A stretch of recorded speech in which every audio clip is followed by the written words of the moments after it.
Boa noite, queridos. Quem já chegou, quem vai chegar, quem vai ver depois o vídeo.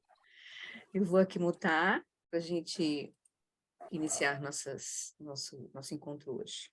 Então, a gente vai começar pelas preces, a gente vai fazer uma pequena meditação de cultivo da bondade amorosa e depois a gente vai entrar no nosso tema, que vai ser Bodhicitta hoje, né? Começar Bodhicitta.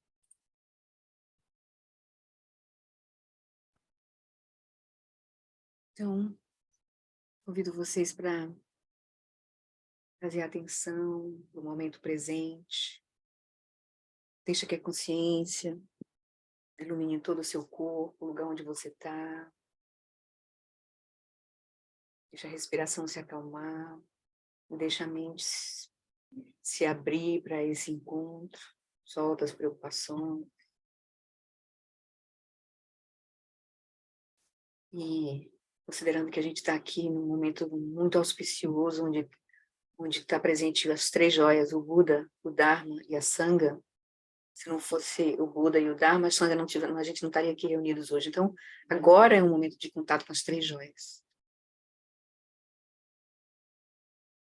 Então, a gente, com esse coração aquecido, a gente está aqui junto, podendo praticar.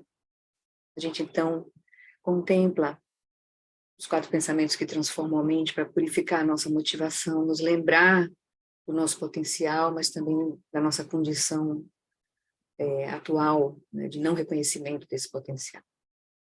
É aquilo que vai nos mover a entrar no caminho. A gente se lembra que as facilidades e vantagens desse precioso renascimento humano são extremamente difíceis de encontrar. Basta a gente olhar ao redor, olhar pela televisão, pelas redes sociais, quantos seres estão em sofrimento, longe de qualquer condição de cultivar uma mente clara, lúcida, compassiva. Agora nós estamos reunindo as condições favoráveis nesta vida por os nossos méritos passados. Então a gente se alegra de ter essa condição, essa nossa vida humana preciosa, porque temos essas liberdades e vantagens para praticar. Vemos também que todos que nascem estão sujeitos aos fenômenos da impermanência e da morte. A gente se lembra da natureza transitória da nossa experiência. Seja situações mais grosseiras, o ambiente, o corpo, a nossa vida. Senão todos são como ondas no oceano. Então a gente aproveita cada instante agora para praticar. Vemos também que a causa e o resultado de ações virtuosas e não virtuosas não podem ser evitados. Vemos a natureza interdependente da nossa experiência. O universo, o ambiente, nosso comportamento, nossa mente, tudo está interconectado. Então a gente cuida das nossas ações, porque o nosso comportamento, que é o que a gente pode ter o domínio sobre, afeta a nossa condição. Foi ele que nosso comportamento passado nos trouxe as condições que vivenciamos agora, e o nosso comportamento agora vai levar a nossa experiência futura. Então a gente cuida das nossas ações.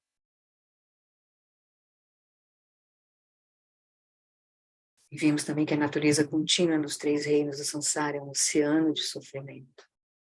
Enquanto a nossa mente não estiver reconhecendo a sua verdadeira natureza, isso é permanecer em samsara, nós vamos experimentar o sofrimento. O sofrimento vem do não reconhecimento da nossa verdadeira natureza, a ignorância, que leva à delusão, à apreensão enganosa da nossa experiência, a partir da dualidade que surge, desse não reconhecimento. E a partir daí surgem as aflições mentais, as ações não virtuosas e o sofrimento. Então, o ciclo é infindável enquanto a gente não liberar a nossa mente dessas aflições, em especial da raiz, que é a ignorância da nossa verdadeira natureza. Então, refletindo sobre isso, ao nos recordar disso, aspiramos que a nossa mente possa se voltar para o Dharma sagrado, para a verdade, para o caminho que descortina a verdade. E a gente vê que essa é a situação não apenas nossa, mas a situação de todos os seres. A gente pode reforçar essa nossa aspiração, pedindo ao Guru Rinpoche, a todos os Budas, aos nossos mestres, por favor, nos inspire para que nossas mentes se voltem para o Dharma. Nos inspire, nos dê suas bênçãos para que o Dharma se torne caminho. Nos inspire para que o caminho possa clarear a nossa confusão. E nos inspire para que a nossa confusão desponte com lucidez completa. Exatamente assim a gente deseja para nós, para todos os seres que a gente vê que têm o mesmo potencial que nós, estão operando com a mesma confusão.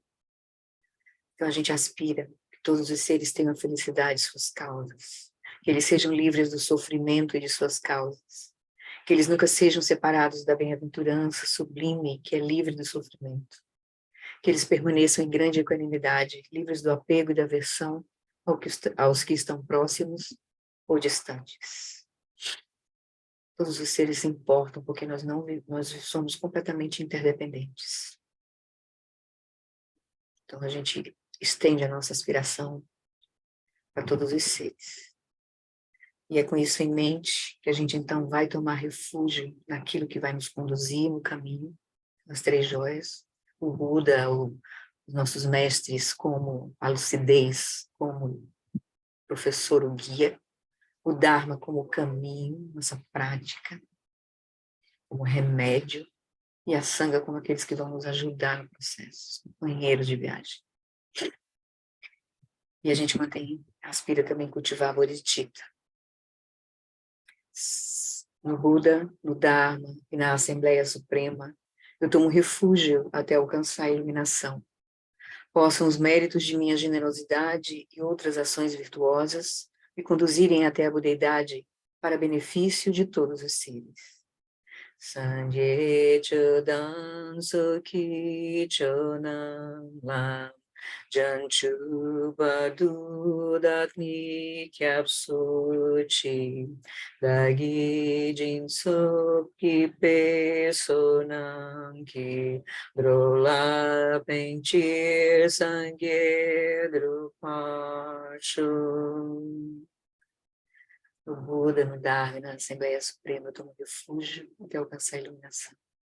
Posso os méritos de minha generosidade e outras ações virtuosas me conduzirem até a budeidade, para benefício de todos os seres. Então, para purificar nosso orgulho, nossa raiva, até anotei aqui, a prece de 7 ramos, ela serve de antídoto. A homenagem serve de antídoto ao nosso orgulho, arrogância, a oferenda serve de antídoto à nossa mesquinhez, ao nosso apego.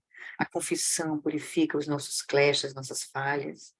O regozijo na virtude, é o antídoto para a gente praticar a inveja, purificar a inveja. O pedido de ensinar o Dharma é o antídoto para a gente purificar a ignorância. O pedido para a permanência dos Budas é a prática da alegria, e a dedicação aumenta o nosso mérito e o cultivo da própria Bodhicitta. Então a gente faz a prece de 7 ramos como uma prática para a gente remover esses obstáculos. Lama, deidades pessoais e dakinis, por favor, aproximem-se e acomodem-se sobre assentos de lótus, sol e lua. Com meu corpo, fala em mente, presto homenagem com reverência. Faço oferendas externas, internas e secretas. Reconheço e exponho meus samayas quebrados e degenerados, faltas e obscurecimentos. Regozijo-me na prática do mantrayana secreto. Por favor, girem a roda do Dharma do mantrayana secreto, que amadurece e libera. Eu rogo, não passem para o nirvana, mas permaneçam. Dedico a essência aos seres sencientes.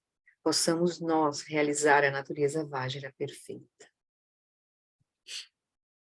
Então a gente evoca a presença de Guru Rinpoche, o nosso guia, o que inspirou todos os nossos mestres que a gente conhece pessoalmente, Lama Wallace, Lama Santen, Sua Santidade Dalai Lama, Lama Sonam, Lama Tseren, Tenzin Wangyal Rinpoche, Lama Mingyur Rinpoche, todos os nossos mestres estão inspirados por Guru Rinpoche. Guru Rinpoche foi quem levou o budismo do Tibete. Os mestres tibetanos todos têm Guru Rinpoche como um grande guia. Então, na presença das bênçãos de Guru Rinpoche, que a sua realização manteve vivo, né, essa linhagem, os ensinamentos do Buda Shakyamuni, da Índia, né, veio para o Tibete e mantém-se vivo nas linhagens todas operando e se irradiando pelo Ocidente agora, chegando até nós. A gente pede as bênçãos de Guru Rinpoche para realizar verdadeiramente a nossa verdadeira natureza, que é a Bodhicitta última. Rum, na fronteira noroeste de Odiana, no coração de um lótus, está sentado aquele renomado como Padmasambhava, que alcançou o espantoso supremo Siddhi e está cercado por uma hoste de muitas daquines. Seguindo suas pegadas, dedico-me à prática. Por favor, aproxime-se e conceda suas bênçãos. Guru Pema Siddhi Rum. 2 vezes em tibetano agora. Agenu Jan Sam Pema Gesa Tompolam Yasen Chage Nyodru Puma June Jesudram Kudu Kandro Mampe Kor Kiki Jesudadru Kim Jinge Lobjir Sheksu So Guru Pema Siji Oge Nyugi Nujan Sam Pema Gesa Dongpo Lam Yasen Chagi Nyodru Nye Pema June Jesudra Kudu Kandro Mampe Kor Kiki Jesu Dadru Kim Jinge Labjir Sheksu So Guru Pema Siddhi Hum. Então, sentindo a presença de Guru Rinpoche na nossa frente, seja no nosso altar, na lembrança dos nossos mestres, né, na energia que a gente sente desse encontro da Sangha, isso é Guru Rinpoche se manifestando na nossa frente, ou a nossa visualização mesmo, a gente pode ter uma visualização muito intensa e clara de Guru Rinpoche. Então, a gente, com ele na nossa frente, a gente reza essa prece, pedindo para que os nossos obstáculos sejam todos purificados, e aí a gente recebe as 4 iniciações. Vou fazer em português primeiro. Guru Rinpoche, corporificação dos Budas dos 3 tempos. Guru que é grande bem-aventurança, Senhor de todas as realizações. Guru que é o dinâmico, irado, domador de maras, dissipador de todos os impedimentos. Rogo-lhe, confira suas bênçãos, por favor. Remova todos os obstáculos externos, internos e secretos. E conceda suas bênçãos para que os nossos desejos sejam espontaneamente realizados. Tu sum sangue Guru Rinpo Che Nyodru Kunda Dewa Chempo Jan Barche Gonçal do Drapo Sao Sou Adepso Jinjila So Chinam Samwe Barche Jiwam Dansam Palunji Drupar Jingelo Om Vajra Guru Paema Siddhi Hum. Vamos fazer 3 vezes. Om Vajra Guru Pema Sije Om Vajra Guru Pema Sije.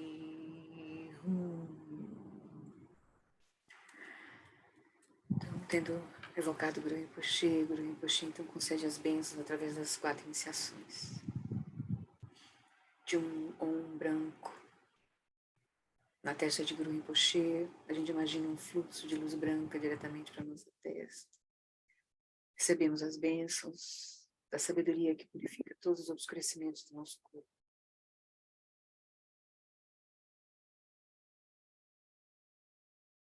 A gente imagina uma sílaba A vermelha na garganta de Guru Rinpoche, da qual flui um fluxo de luz vermelha diretamente para a nossa garganta.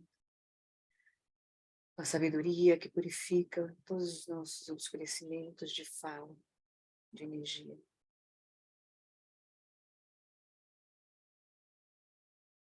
E a gente, por fim, imagina de uma sílaba Hum, azul índigo no coração de Guru Rinpoche, flui um fluxo de luz azul diretamente para o nosso coração, nos concede as bênçãos da sabedoria que remove todos os obstáculos da nossa mente.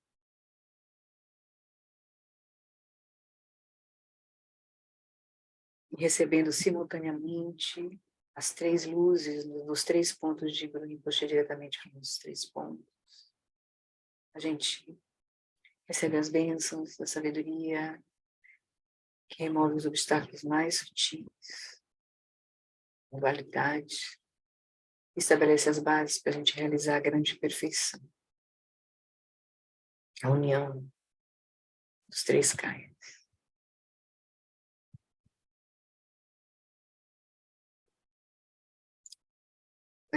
Com alegria,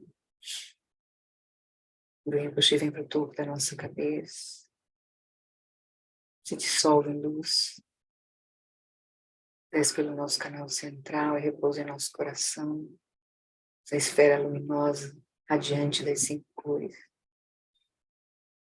Nosso corpo, fala em mente, se torna inseparável do corpo, fala em mente do Guru e de todos os Budas. Nossa mente é inseparável da mente iluminada do Guru Rinpoche, de todos os Budas. Repousamos nesse reconhecimento.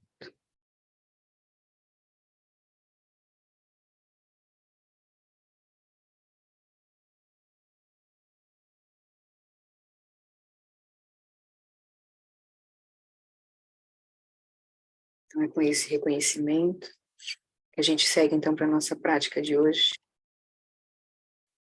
Então eu convido vocês para ficar na posição confortável, eu vou guiar uma pequena prática de cultivo da bondade amorosa.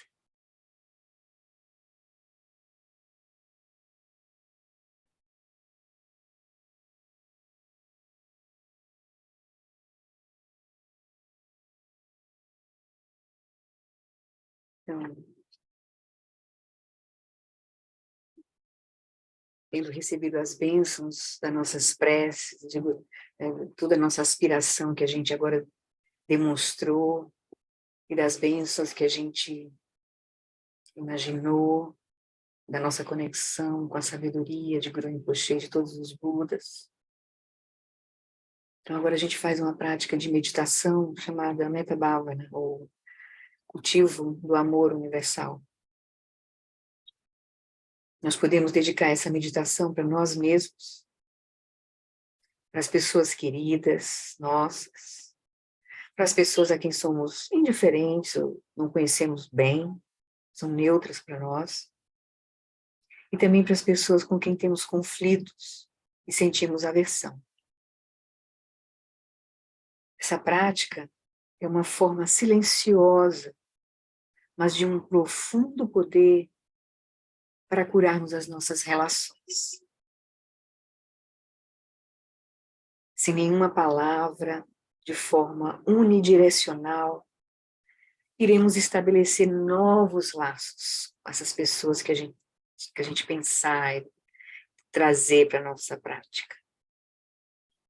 Ao desejarmos de todo o coração que essas pessoas todas que a gente vai entrar em contato agora sejam felizes, iremos curar os nossos corações e passaremos a ver os outros a partir dessa perspectiva.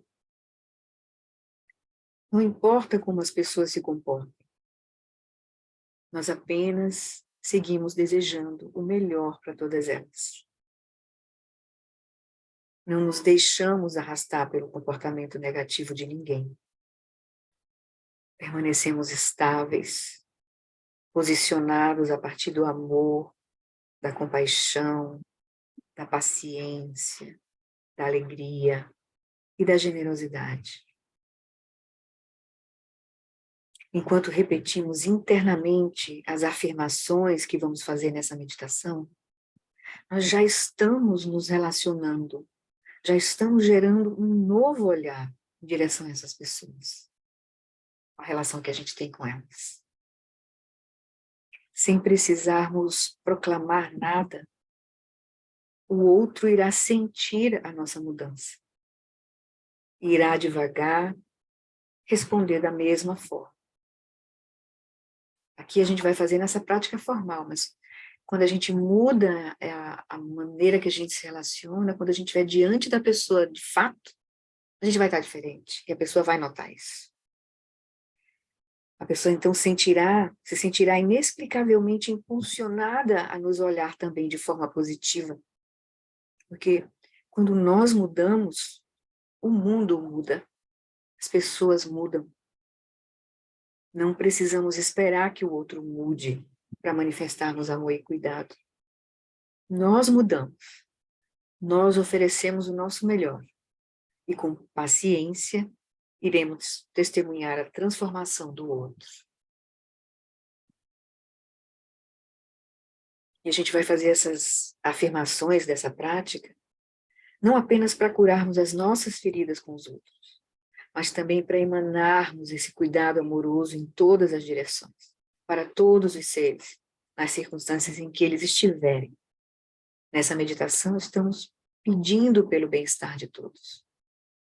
Não há dúvida de que essa luz dessa meditação chegará a eles e promoverá transformações.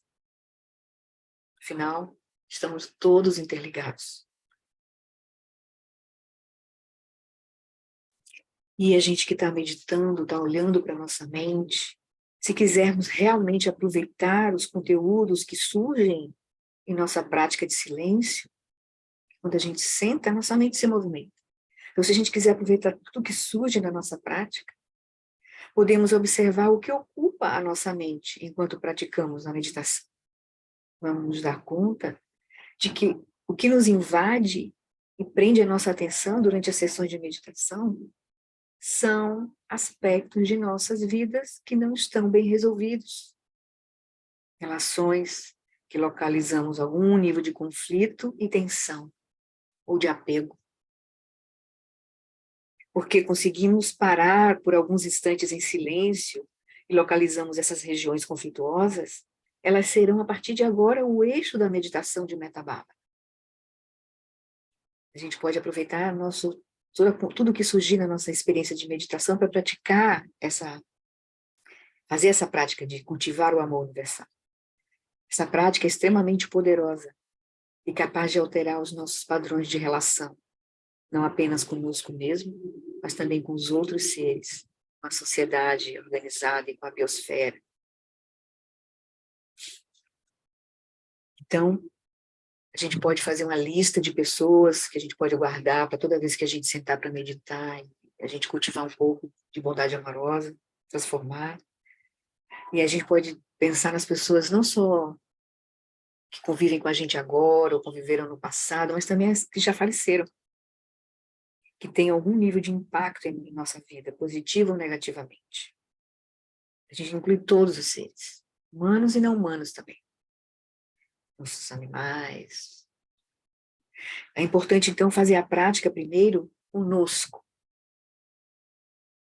pois estaremos mudando não só a nossa visão sobre os outros, mas também sobre nós mesmos. Então, tendo feito essas considerações, a gente vai iniciar a prática. A gente vai recitar essas 8 frases, essas 8 aspirações, em 4 momentos diferentes.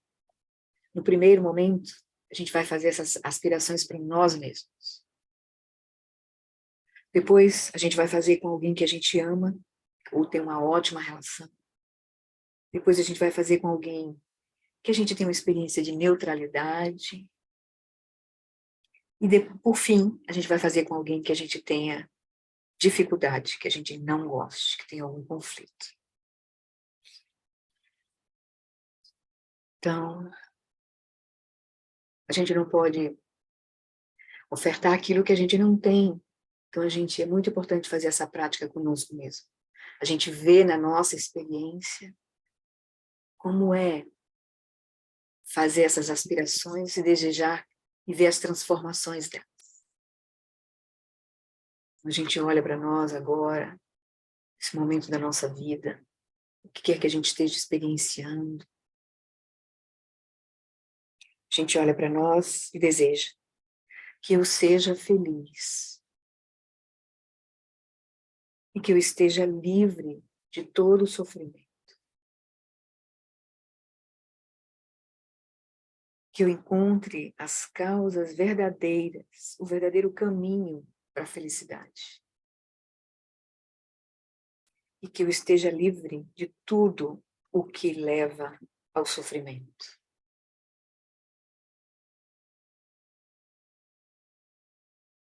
Que eu avance rapidamente no caminho espiritual e supere completamente as minhas tendências negativas, todo o meu karma, toda a minha ignorância, minha delusão.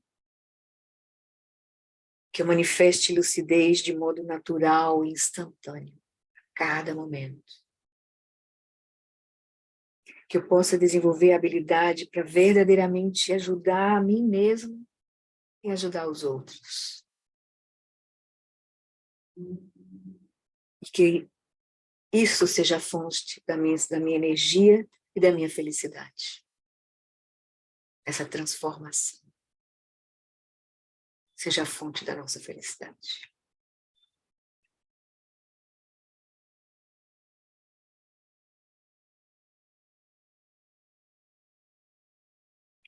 Então, percebendo que é possível isso, olhando para a nossa vida, para a nossa experiência, para o nosso caminho, para aquilo que a gente está olhando, a gente vê que isso é possível. Então, se é possível para nós, a gente vai desejar para aqueles que a gente ama, os mais próximos de nós, nossa família, nossos pais, nossos filhos, netos. Então, a gente escolhe uma pessoa específica, que a gente vai dizer o nome dela, para que seja uma aspiração bem concreta, assim, bem real. A gente imagina essa pessoa na nossa frente agora, olhando nos olhos dela, essa pessoa que a gente ama. A gente olha para ela e diz: que você, fulano ou fulana, seja feliz. Talvez a gente nunca tenha dito isso para essa pessoa. Que você esteja livre de todo o sofrimento. Que você encontre as causas verdadeiras, o verdadeiro caminho para a felicidade. Que você esteja livre. Você, fulana, você diz o nome da pessoa. Que você esteja livre de tudo o que te leva ao sofrimento. Que você avance rapidamente no caminho espiritual e supere completamente suas tendências negativas, todo o seu karma, toda a sua ignorância, aflições mentais.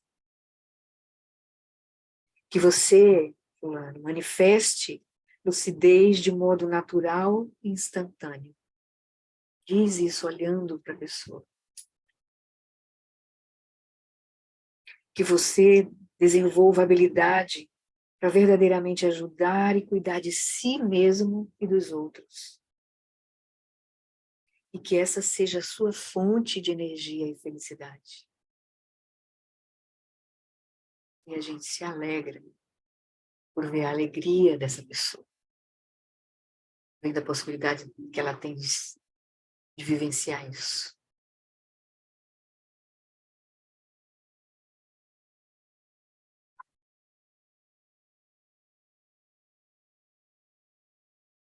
Então a gente solta a imagem dessa pessoa agora. E a gente escolhe uma pessoa que a gente tem neutralidade na relação. Pode ser um porteiro do prédio, colega de trabalho mais distante, pessoa do supermercado, da farmácia que você encontra. Alguém que você não tem uma proximidade muito grande neste momento. Tente lembrar de uma pessoa e olhe para ela. Deixa que a imagem dela surja na sua frente, na circunstância que você costuma encontrá-la. E olhando para ela, então, para os olhos dela, a gente aspira. Diz para ela diretamente que você seja feliz. Que você esteja livre de todo o sofrimento. Que você encontre as causas verdadeiras, o verdadeiro caminho para a felicidade. E que você esteja livre de tudo que o leva para o sofrimento. Que você avance rapidamente no caminho espiritual e supere completamente suas tendências negativas, todo o seu karma, ignorância, aflições mentais. E que você possa, então, com isso, manifestar lucidez de modo natural e instantâneo, fulano. Olha para a pessoa e diz isso. E aí, por fim, olha para a pessoa e diz que você desenvolva habilidade para verdadeiramente ajudar você mesmo e aos outros. E que você encontre nisso a sua fonte de energia e felicidade. E aí você se alegra com a alegria dele, ou dela.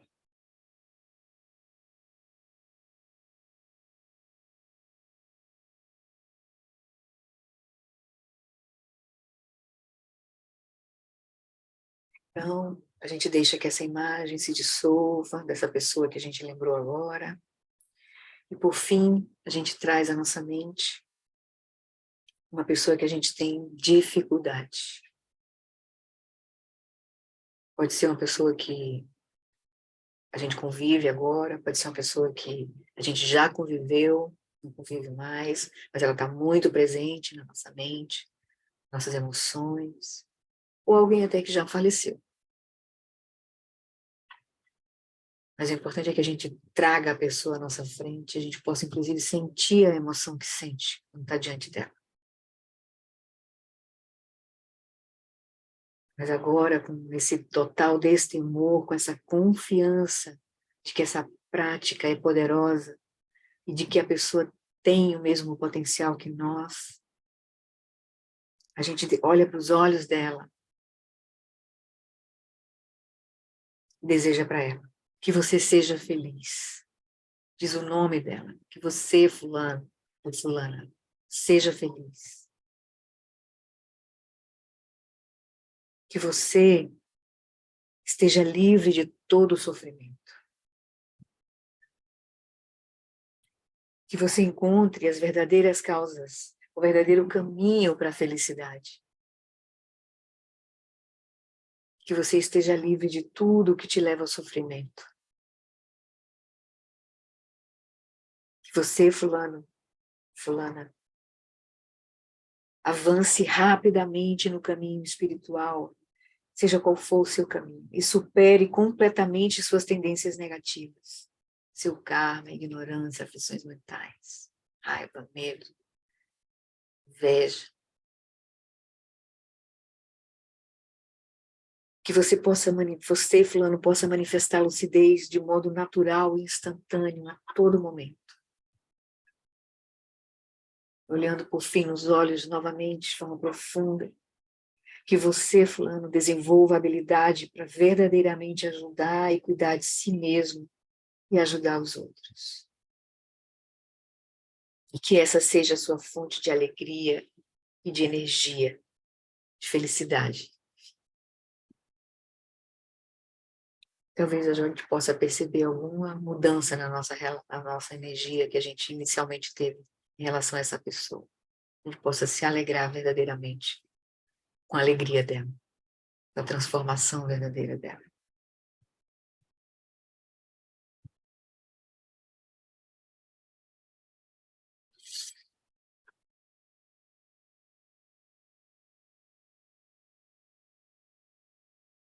Então agora a gente olha de forma indistinta para todos os seres, a nossa cidade, nosso país, o planeta Terra.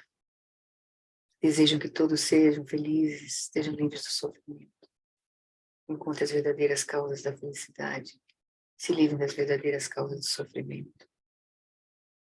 Que todos possam encontrar a sabedoria que remove toda a confusão, todo o karma, todas as aflições, toda a ignorância.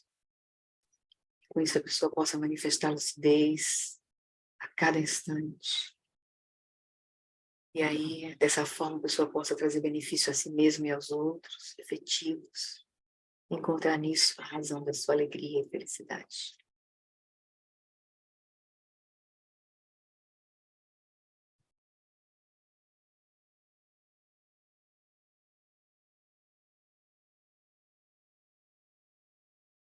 Agora deixa que a nossa atenção se volte para o momento presente, a gente solta a nova prática, repousa por alguns instantes na nossa consciência aberta, clara, passiva e amorosa.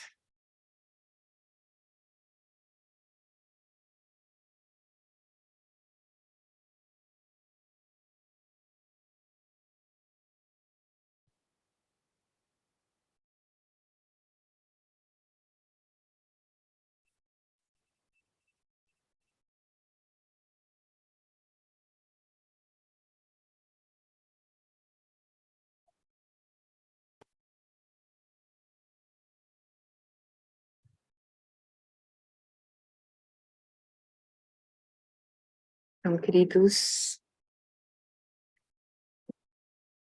essa prática vocês já conhecem um pouco dos quem participa do Cérebro, enquanto Lama Santem, é mais ou menos as frases que ele usa, tem umas diferenças em pouquinho. Eu usei aqui esse texto que eu conversei com vocês, que eu trouxe para vocês, essas reflexões iniciais, eu trouxe de um textozinho que a Márcia Bage, a Marcinha, fez um tempo atrás. Ela estava orientando algumas pessoas lá em retiro no Dharmata, então ela deixou esse texto fácil, assim, como um guia para a pessoa fazer essa prática.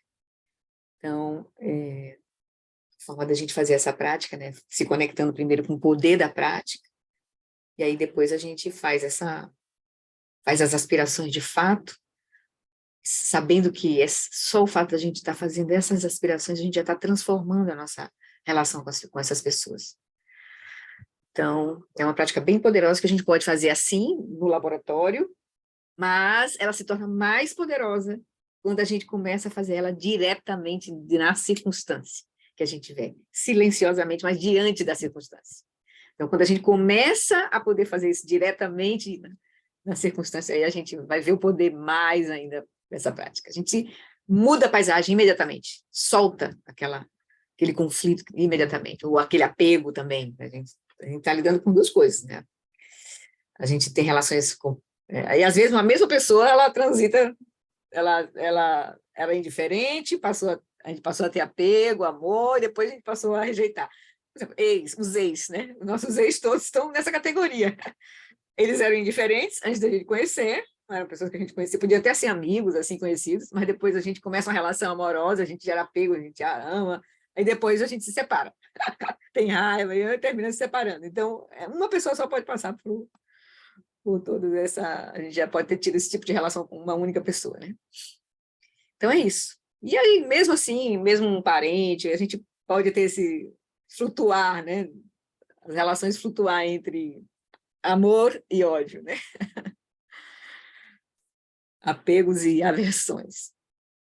Então tá, então é uma prática assim, que tem a ver com o nosso tema, né? Porque o cultivo da bodhicitta tem por base o cultivo das 4 qualidades incomensuráveis, compaixão, amor, alegria, equanimidade. E isso é uma prática na verdade, de cultivo de bondade amorosa, bondade amorosa e compaixão. Então, sem isso, a gente não consegue desenvolver bodhicitta, de fato. Então, eu queria hoje, o que eu preparei aqui para a gente hoje, antes de retomar, tá tudo bem? Vocês querem fazer um comentário? Antes da gente pegar o fio aqui da meada de hoje. Cristina? Diz aí, solta o teu microfone. Ah, desculpa, deixa eu liberar aqui. Agora. Tá bom. Que eu não estava conseguindo. Ah, eu esqueci. Desculpa. Está liberado o microfone. Não, é que eu já fiz essa prática muitas vezes, mas hoje, nossa, não sei, eu fiz assim, nossa, foi maravilhosa. Eu não Que sei bom. por quê, mas hoje foi muito bom, muito bom. É porque agora você está diferente, né? Você está diferente hoje. Pode ser. Do momento que você fez antes, né? Você está com uma outra compreensão, assim. Então, por isso que é importante a gente estar sempre voltando, porque cada vez que a gente escuta um ensinamento, a gente faz uma prática, a gente faz, já fiz, já sei, não, faz de novo, porque a gente vai mudando toda a percepção, a compreensão. O sentimento parece que ficou mais forte. Sim. Sabe? Sim. Maravilha. É. Eu vou disponibilizar esse textinho, porque tem esse preâmbulo antes, que é interessante, essa reflexão sobre a prática antes, que a Marcinha deixou. Vou deixar lá na nossa pasta do estudo do budismo tibetano, lá do nosso grupo, lá do Alan Wallace, e para quem não estiver lá no grupo, eu mando. No caso, para a Cris, eu mando para você. E quem quiser pedir diretamente, você pode pedir também. Eu vou mandar o PDFzinho dessa conduçãozinha, dessa prática. Então, podemos seguir?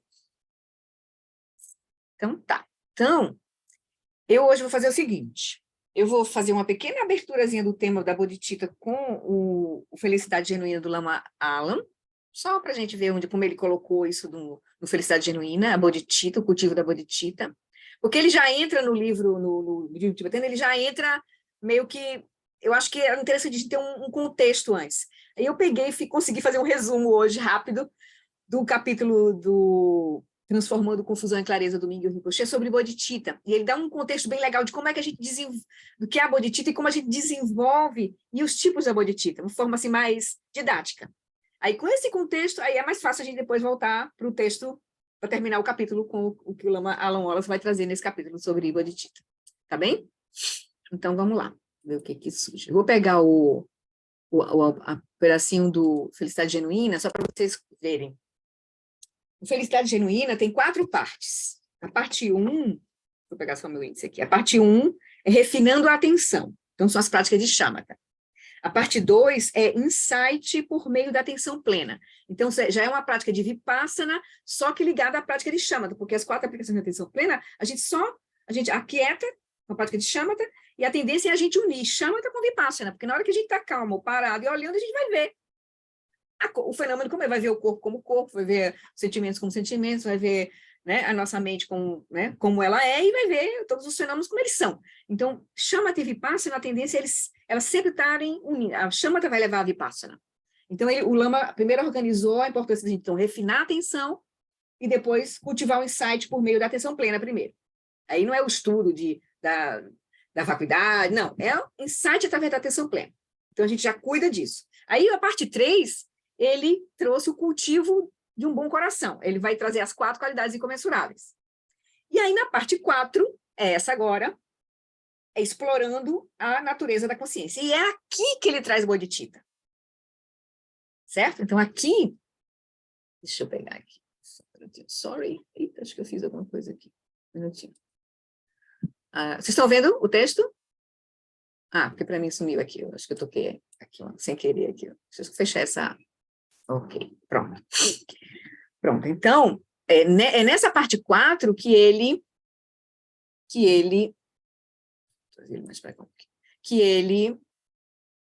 fala do cultivo da bodhicitta. E ele vai dizer que eu vou ler só esse pedacinho aqui e mais 2 trechinhos. Aí ele vai dizer, então a parte 4 começa com o capítulo 11, Bodhicitta, o espírito do despertar. Depois vai seguir com, o que ele chamou essa parte 4 de explorando a natureza da consciência? Primeiro, Bodhicitta, porque sem Bodhicitta, todo o caminho é Bodhicitta. No final, no começo, no meio e no fim, é Bodhicitta, é manifestar essa mente que busca a iluminação para benefício de todos os seres. Aí ele vai trazer, então, Bodhicitta no capítulo 11, depois ele vai trazer a prática diurna da Yoga dos Sonhos, a prática noturna de Yoga dos Sonhos e a grande perfeição. Ele vai dizer que são práticas que vão nos levar a realizar a Bodhicitta, de fato. A Bodhicitta última, nos ajudar a ter um insight direto da vacuidade última, que é a Bodhicitta absoluta, a gente vai ver, certo? Então, por isso que ele botou Bodhicitta aqui. Aí ele diz, após o desenvolvimento das 4 qualidades incomensuráveis e antes do cultivo da sabedoria, então a gente teve Shamatha, as 4 qualidades incomensuráveis, também ele já, né, e teve também um pouco de Vipassana, aí ele diz, então, após o desenvolvimento das 4 qualidades incomensuráveis, compaixão, amor, alegria e equanimidade, e antes do cultivo da sabedoria, que aí, de fato, a gente vai olhar diretamente para a nossa mente, para a vacuidade, né, de forma profunda, está a joia da coroa de todo o budismo Mahayana. Em sânscrito, é chamada de Bodhicitta, que traduzo como o espírito do despertar. Se você, porque aqui na Bodhicitta tem renúncia ao samsara, ou seja, você não quer mais essa mente, você vê que não faz sentido seguir com a mente que opera com a ignorância, você quer se liberar, de fato, você sabe que pode, você vê que pode, quer se liberar e vê que não tem sentido você fazer isso só para você mesmo, porque todos os outros estão na mesma situação. Então, a gente surge essa energia que vai nos colocar em movimento, não só para a nossa prática pessoal, mas para ajudar os outros. Por isso que ele fala o espírito do despertar, né? Se você pudesse ler e praticar apenas um capítulo deste livro, no caso, Felicidade Genuína, deveria ser este. Porque Bodhicitta, o espírito do despertar, começa com Shamatha, que se torna sua mente funcional, segue com o cultivo também lá das 4 qualidades, atenção, né? Cultivo da atenção plena, primeiro, insight, né? Junto com Shamatha, segue com o cultivo da bondade amorosa e da compaixão, e em seguida culmina no Dzogchen, a grande perfeição. Então, as práticas seguintes dessa parte 4, a Yoga dos Sonhos e Yoga dos Sonos, Yoga diurna e a grande perfeição é a culminância do caminho, né? Para atingir a liberação completa, a iluminação completa. Então, abrange todo o Buda Dharma, nada é deixado de fora. Então, a Bodhicitta, o espírito do despertar, ela permeia, ela perpassa por todo o nosso caminho. Nada fica de fora.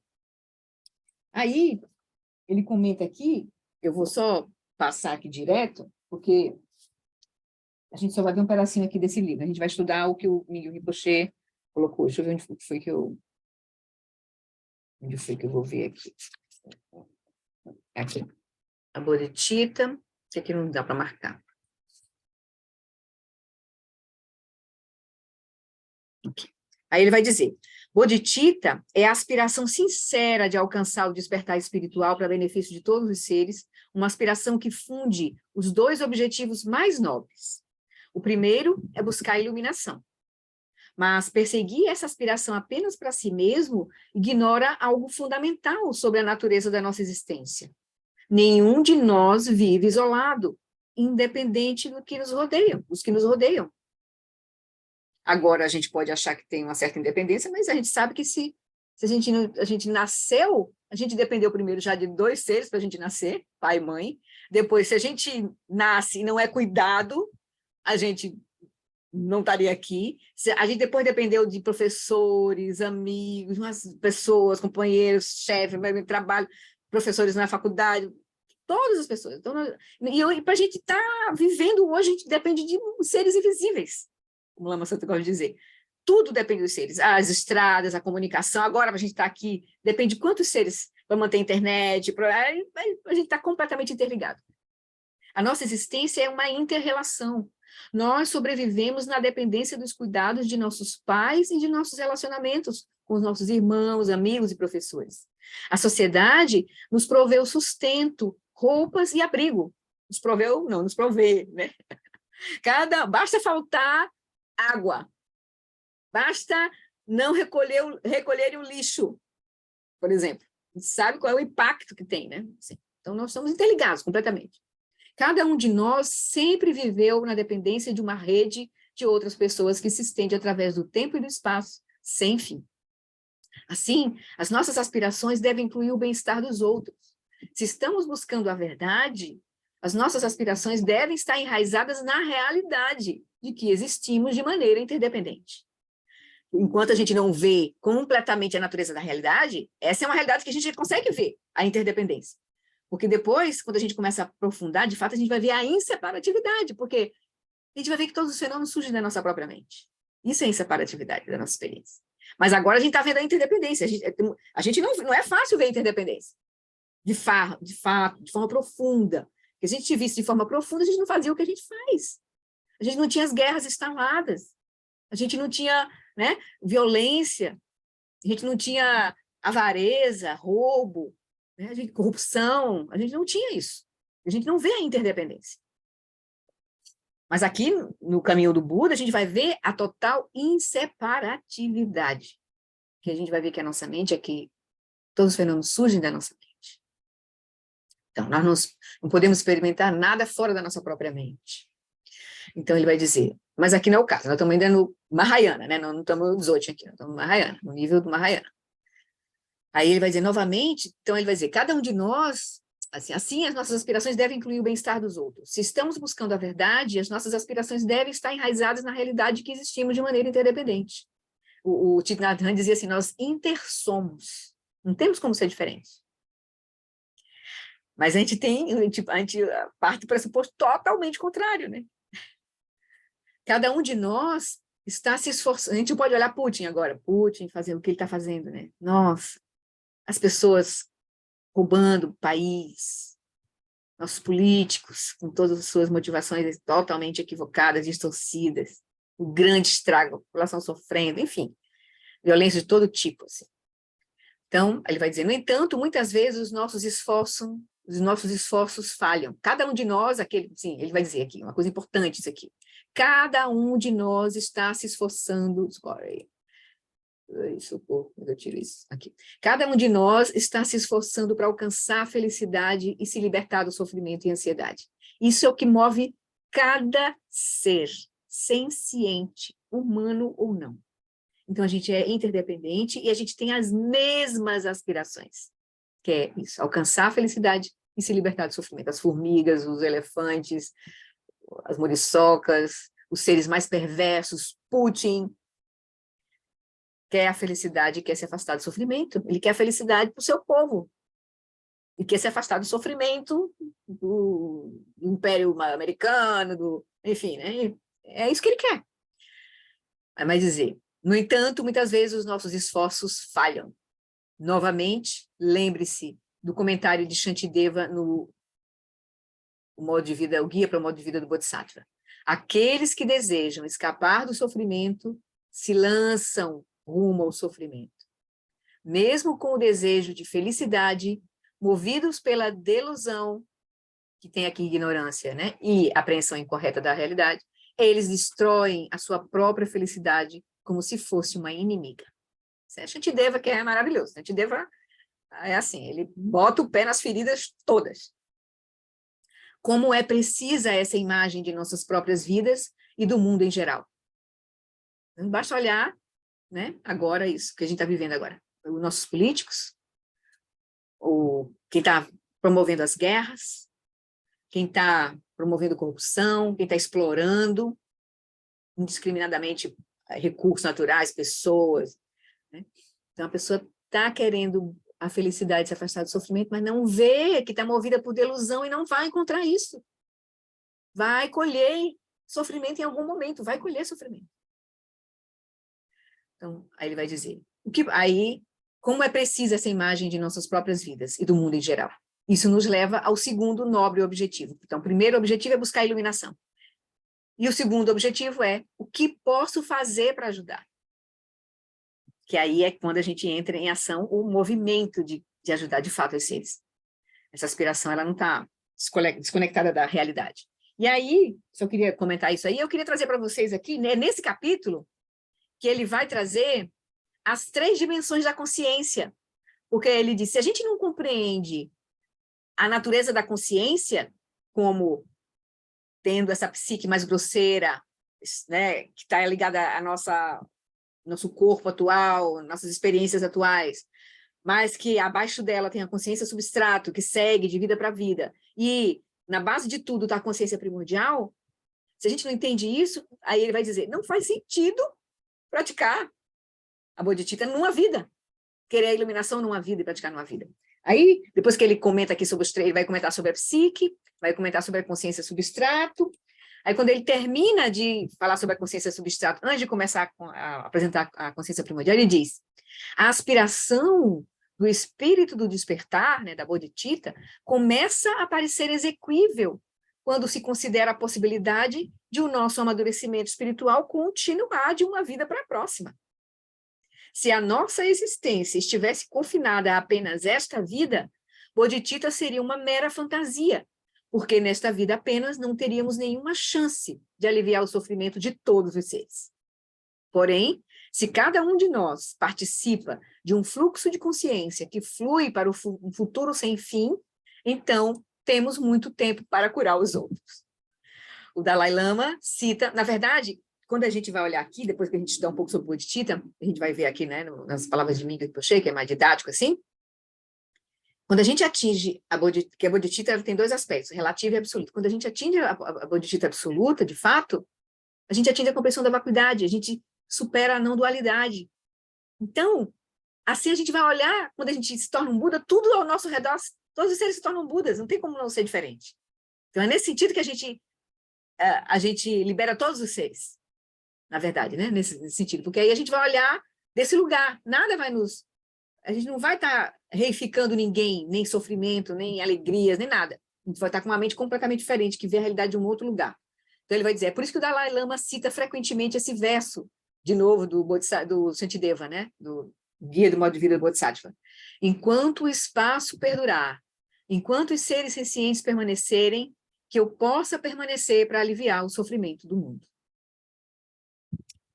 Então, aí ele vai falar aqui sobre, né, continuar no capítulo, e a gente vai parar aqui, nesse momento, eu só queria fazer essa introdução com o que o Lama traz no Felicidade Genuína sobre a importância da bodhicitta e a importância da gente compreender que esse é um processo que só vai fazer sentido dentro da visão do modelo de consciência que segue de uma vida para outra, um contínuo de consciência. Né? Porque, senão, não seria possível a gente atingir essa meta. E aí, então, tá tudo bem? Podemos seguir? Eu vou trazer, então, agora a parte que eu acho que vai ser mais interessante, porque é mais didático, assim, como o Mingyur Rinpoche apresenta nesse capítulo do Transformando Confusão em Clareza, que é a explicação dele das práticas preliminares, no Nondro, né? Na etapa da bodhicitta, ele faz essa... o capítulo é um pouco longo, por isso que eu fiz esse resuminho para tentar a gente fechar agora aqui. Então, ele faz uma ligação, eu chamei aqui o PPT de os quatro incomensuráveis, ele chama de os quatro incomensuráveis, eu deixei como tal. E a bodhicitta, né? Ou os quatro incomensuráveis, ou as quatro qualidades incomensuráveis, né? E a bodhicitta, qual é a relação entre elas, né? Então, ele vai dizer assim, o voto de tomar refúgio no Buda, no Dharma e na Sangha, até alcançar a iluminação para si mesmo, inclui o voto de ajudar todos os seres a alcançarem a iluminação também. A gente diz assim, né, que o mérito da minha generosidade e outras ações virtuosas me conduza ao estado búdico para o benefício de todos os seres. A gente rezou essa prece hoje, né? A gente rezou essa prece, a gente disse isso, a gente está fazendo esse voto. Aí ele diz, aliar as nossas aspirações pessoais, que é de atingir a liberação, ao campo de todos os seres, é uma expressão de bodhicitta. Já é uma expressão de bodhicitta, quando a gente junta, né, a nossa aspiração de atingir a liberação para beneficiar os seres, isso já é uma expressão da bodhicitta, que bodhi significa iluminação e citta significa mente, então mente iluminada ou mente desperta, ou espírito do despertar, como o Lama Alan gosta de traduzir, né, como ele disse agora. Então a bodhicitta inclui todas as formas de amor e compaixão, mas nem todas as formas de amor e compaixão incluem bodhicitta. Porque essa mente da bodhicitta, ela é uma mente que vai transcender os aspectos relativos, vai buscar a transcendência dos aspectos relativos. A gente vai ter a bodhicitta Relativa e bodhicitta absoluta, porque a bodhicitta relativa seria a remoção dos obstáculos para a gente atingir a bodhicitta absoluta. Como a gente vai praticar para atingir a bodhicitta absoluta. E amor e compaixão comuns, a gente vai ver, tem o amor e compaixão comum, que a mãe tem pelo filho, todo baseado na dualidade. Mas também o próprio amor incomensurável, as qualidades incomensuráveis, a gente vai ver aqui, também ainda tem uma limitação, assim. A gente não está considerando, né? A gente vai, olha, na verdade, a gente vai desenvolver, né? A gente, na verdade, as qualidades incomensuráveis vão levar a bodhicitta, é claro, como a gente cultiva as qualidades incomensuráveis é um processo gradual. Por exemplo, como a gente começou fazendo agora, conosco mesmo, com os outros, com as próximas, e depois a gente vai expandir para todos os seres, de fato, todos os seres, exclui ninguém. Então ele vai dizer, a bodhicitta inclui todas as formas de amor e compaixão, mas nem todas as formas de amor e compaixão incluem bodhicitta, porque aquilo que amor e compaixão praticado com um senso de dualidade não é bodhicitta. Então, bodhicitta não é sinônimo de compaixão. É bom entender a diferença. Então, para a gente não usar essas duas palavras como se fossem sinônimos, né? Aí ele vai dizer, Aí ele vai dizer, as quatro incomensuráveis constituem a base da bodhicitta. Então, a bodhicitta está fundada nas quatro incomensuráveis. Se a gente não tem as quatro incomensuráveis, não tem como cultivar a bodhicitta de fato. Certo? Então, aí ele vai dizer, as quatro incomensuráveis são esses desejos, que todos os seres tenham a felicidade e as suas causas, que todos os seres sejam livres do sofrimento e de suas causas, que todos os seres nunca se separem da sublime alegria que é livre do sofrimento, e que todos os seres repousem em equanimidade, livres do apego e da aversão aos que estão próximos e distantes. Normalmente a gente tem apego aos que estão próximos e aversão aos que a gente não tem a proximidade, né? Distantes. Então, ele vai dizer, o desejo de que esse primeiro desejo aqui, de que todos os seres tenham a felicidade em suas causas, expressa amor, ou bondade amorosa. Isso é o amor, a expressão do amor. O desejo de que o segundo, o desejo de que todos os seres se livrem do sofrimento, sejam livres do sofrimento e de suas causas, expressa a compaixão.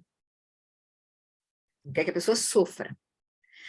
A sublime alegria refere-se ao desejo de que todos os seres cultivem a capacidade de se alegrar com o bem-estar e o sucesso dos outros, superem a inveja, ou se alegrem com a virtude. Então, quando a gente tem essa prática, a gente tem uma alegria incomensurável, porque a nossa alegria, a alegria do outro vai ser a nossa alegria. Então, a gente não só se alegra com as nossas virtudes, mas com a virtude dos outros. Então, a nossa alegria se torna incomensurável.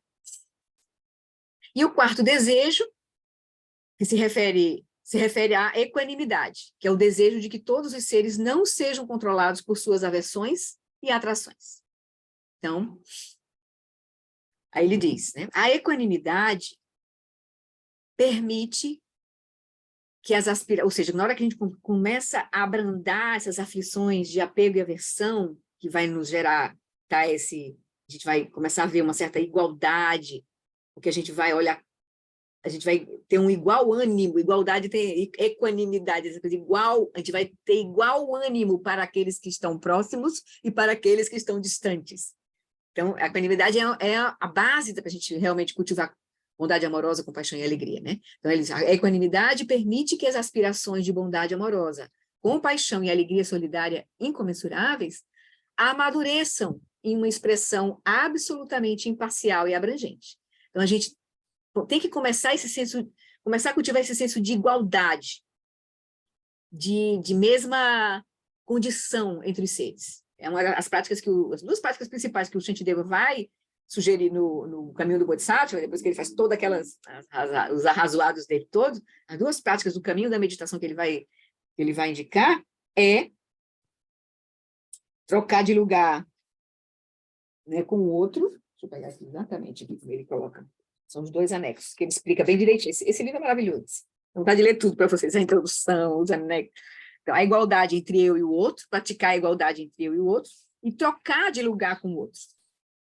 Então, são duas práticas que ele sugere, que a gente precisa cultivar, para estabelecer esse senso de equanimidade, de fato.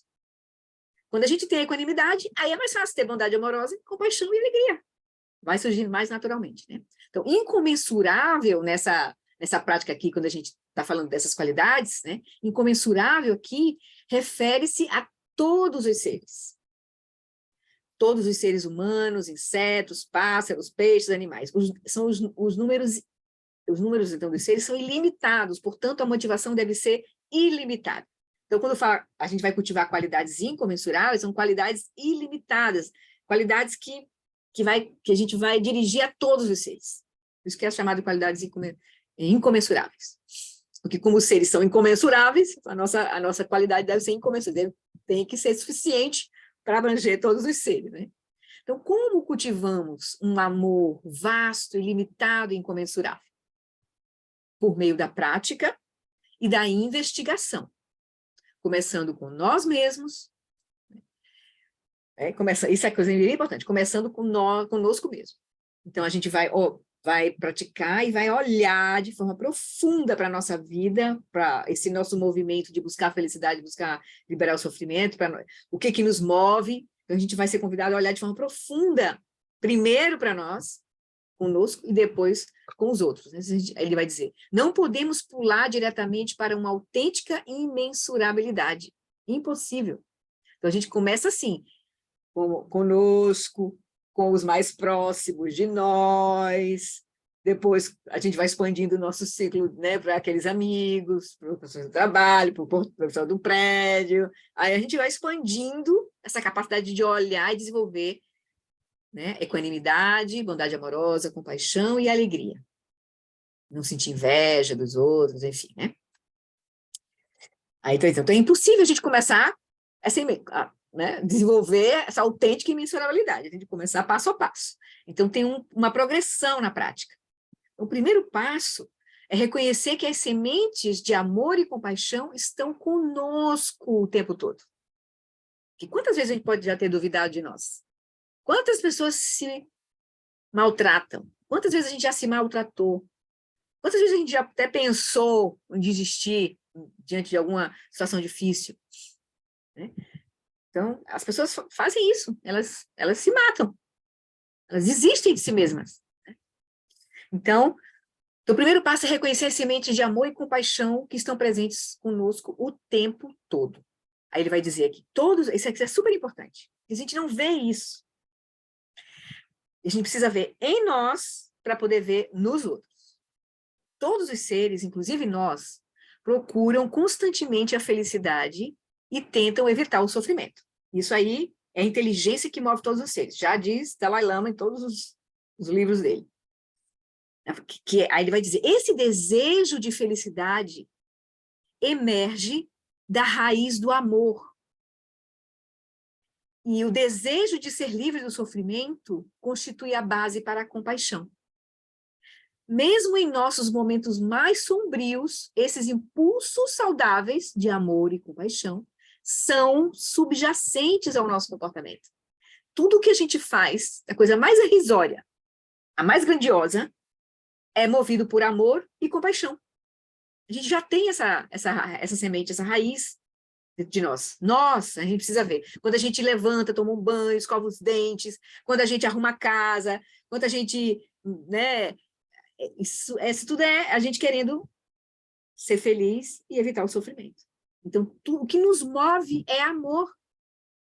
E esse desejo de ser livre do sofrimento, né, é a compaixão. Então, amor e compaixão é nosso movimento básico. Tudo que a gente faz está movido por amor e compaixão. Desejar a felicidade, buscar o bem-estar, buscar segurança, é amor. A base disso é o amor. Querer se afastar do sofrimento, querer nos proteger, é compaixão. Então, mesmo em nossos momentos mais sombrios, esses impulsos saudáveis, amor e compaixão, são subjacentes ao nosso comportamento. A gente precisa ver isso em nós, para depois a gente começar a ver nos outros, no comportamento dos outros.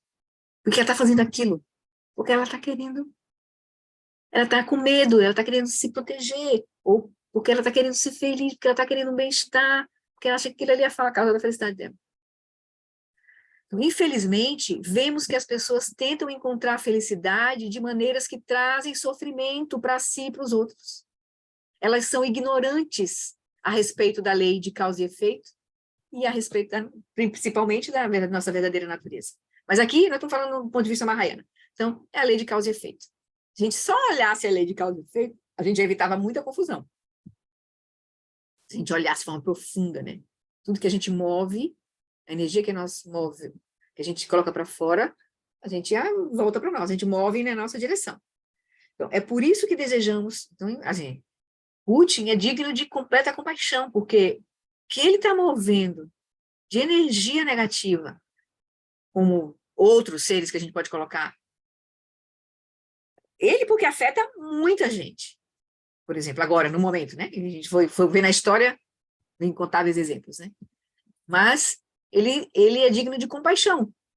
Isso não quer dizer que a gente não vá se contrapor às ações negativas que ele está fazendo. Deve ser feito, deve ser contraposto, mas ele, a pessoa dele, ele é digno de compaixão, porque ele vai estar criando um karma difícil. Ele já deve sofrer as consequências disso, porque ele não deve ter paz na mente dele. Então, vive seguro, a pessoa que vive com medo, vive sob tensão, não tem paz. Então, ela já colhe o karma diretamente das ações negativas. Mas imagine o que ele vai colher, de fato, com todo esse dano que ele está fazendo. Né? E assim outros, né, que a gente pode olhar. Então, ele vai dizer, então é por isso que desejamos que todos os seres tenham a felicidade, e também as causas da felicidade. O desejo de que a felicidade não seja buscada causando danos. Então, isso é o que a gente realmente precisa olhar para as pessoas com essa mente, né? Para nós mesmos e para os outros. Aí ele vai lembrar aqui que, então, a gente vai fazer a gente tem práticas de preparação para cultivar as 4 incomensuráveis. Então, preparamos-nos para o aspecto ilimitado que define esses incomensuráveis, ou seja, totalmente abrangente, que abrange todos os seres, aplicando as mesmas aspirações primeiro a nós, esses desejos de felicidade, de ter felicidade, suas causas, dissimular sofrimento, suas causas, né, ter alegria e de ter equanimidade, primeiro a nós e aos seres que nós conhecemos, aqueles com que a gente tem relação, boa ou ruim, neutra, a gente vai primeiro viver, para aplicar com a nossa vida, de fato, aqui agora. Se a gente não conseguir aplicar com a nossa vida, vai aplicar como? Né? Mas expandir isso como? Primeiro, então, conosco e com o que a gente conhece. Os que amamos, os neutros e os que não gostamos. Aí a gente vai fazer... Opa, faltou um quadrinho aqui, deixa eu botar logo agora. A gente vai desejar isso, né? A gente vai desejar isso. Deixa eu só aqui. Que eu possa ter a felicidade e as causas da felicidade. Que alguém... Aí aqui, ele fez o seguinte aqui, ele fez um pouco diferente do como está organizada a prática que a gente fez hoje. A prática que a gente fez hoje já tem todas as qualidades que a gente quer desejar, e a gente só muda o personagem que a gente está desejando. Primeiro a gente, depois alguém que a gente ama, depois alguém que a gente é neutro, e alguém que a gente não gostou. Aqui ele pegou, eu coloquei como está no livro, porque eu estou tirando do livro a referência, ele colocou primeiro o seguinte, ele colocou só a primeira incomensurável, que é desejar a felicidade e as causas da felicidade. Depois a gente vai fazer desejar a felicidade e as causas da felicidade para nós, que eu posso ter a felicidade e as causas da felicidade. Que alguém, aí ele diga, seja específico, fulano, Érica, minha filha, ou minha mãe, Regina, que você, mãe, que eu amo, tenha a felicidade e suas causas. Porque não é fácil a gente desejar que a pessoa seja feliz e tenha as causas da felicidade. Porque às vezes a gente quer que a pessoa seja feliz e quer que nós sejamos a causa da felicidade da pessoa, por exemplo. Né? Então, a gente seja feliz e tem as causas da felicidade, que pode ser, por exemplo, não estar perto da gente, porque pode ser a gente ser a fonte do sofrimento da pessoa, por exemplo. Então, que alguém seja, né, que alguém aí, fulano, que eu me sinto neutro, tenha a felicidade de suas causas. E que alguém, eu vou ver quem é essa pessoa, que eu não goste, tenha a felicidade de suas causas. Então, aqui ele sugere que a gente pegue o foco primeiro, desejar a felicidade, as causas da felicidade, para nós, para alguém que a gente ama, para alguém que é neutro e para alguém que a gente não goste. A seguir, aplicamos os demais desejos, de ser livre do sofrimento, das causas do sofrimento, de ter alegria incomensurável, de ter a equanimidade, né? Livre do apego e da aversão, né? Ser livre do sofrimento, alegria solidária e equanimidade, para as mesmas 4 categorias. Si mesmo, alguém que amamos, alguém neutro e alguém de que não gostamos. Uma outra forma de fazer essa prática, por exemplo. A gente foca desejar felicidade para todo esse tipo de seres, desejar que eles estejam livres do sofrimento social para todos os seres, que eles estejam, né? Uma forma que ele apresentou a prática, mas a gente pode fazer como a gente fez, o Lama Santa, que eu vou disponibilizar para vocês. Aí ele vai dizer, em cada caso, começamos conosco mesmo. Por quê? Com o objetivo de confirmar a verdade desse sentimento em nossa própria experiência. Porque se a gente não consegue sentir isso conosco mesmo, que a verdade desse desejo para conosco mesmo, a gente não vai conseguir fazer isso, sentir isso com o outro. Né? Vendo isso possível na experiência do outro. A gente tem que ver possível na nossa experiência. Então, depois, tentamos expandir para os outros. Por isso é importante a gente fazer conosco mesmo primeiro. Às vezes pode ser que leve um tempo. Tem gente que tem uma autoestima baixa, que tem uma autossabotagem grande. Então, às vezes a pessoa não consegue fazer para si mesmo primeiro. Então, às vezes, alguns mestres sugerem, então não faça para você primeiro, faça para alguém que você ame, talvez seja mais fácil. Então, comece da forma que seja mais fácil para você. Mas é importante a gente Oi, Ana, ou Paulo. Acho que os psicopatas, coitados, não conseguem fazer isso, né? Com certeza. Pelo Difícil, que a né? gente sabe, eles não conseguem desenvolver esse tipo de... Pelo menos nessa vida, né? O amor e compaixão estão presentes, porque eles estão buscando a felicidade, buscando se afastar do sofrimento. Eles se defendem e o que eles fazem é para eles terem alguma satisfação, de alguma forma. Né?